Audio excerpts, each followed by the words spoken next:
Let's get more on the war in Ukraine now, where the Kremlin and Ukraine have carried out their biggest drone strikes against each other since the start of the war. Europe correspondent Zoe Ford has been following the developments from London for us. Zoe, good morning. Talk us through what happened over the weekend. Ukraine says that Russia launched 145 drones towards every part of the country. However, it says it was able to shoot most of them down. We can show you some pictures of Odessa in the southern part of Ukraine where some of the drone strikes did manage to hit and people's homes destroyed there. There were 2 people injured.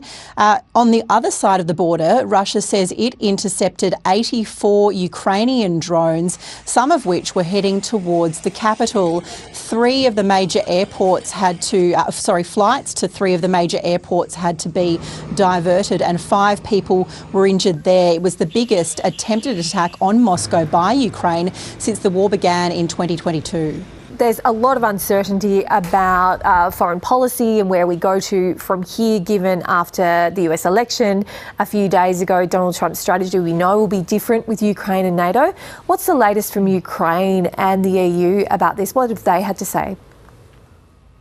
Well, Ukraine and the EU are nervous, Bridget. They're not sure what Donald Trump is going to do. He has previously criticised America's military and financial support for Kyiv, as we know, and as Barbara Miller mentioned just earlier, that Donald Trump has previously said he'd end the war in a day, that he has also threatened to pull out of NATO in the past as well. So there's a lot of nervousness in this part of the world. The EU is trying to reassure Ukraine. The EU Foreign Policy Chief, Joseph Borrell, was in Ukraine on the ground this weekend. Let's take a listen to what he had to say.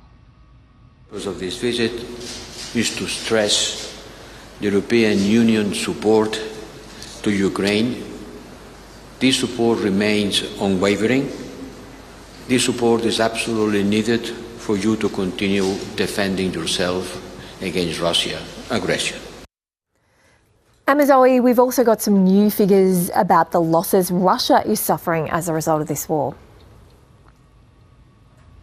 Yes, we know that Russia is making gains on the battlefield and has been attacking some key energy infrastructure, but there have been heavy losses. Russia doesn't release its own figures about the numbers of war dead, but Western officials have said that October was the deadliest month so far since the war began.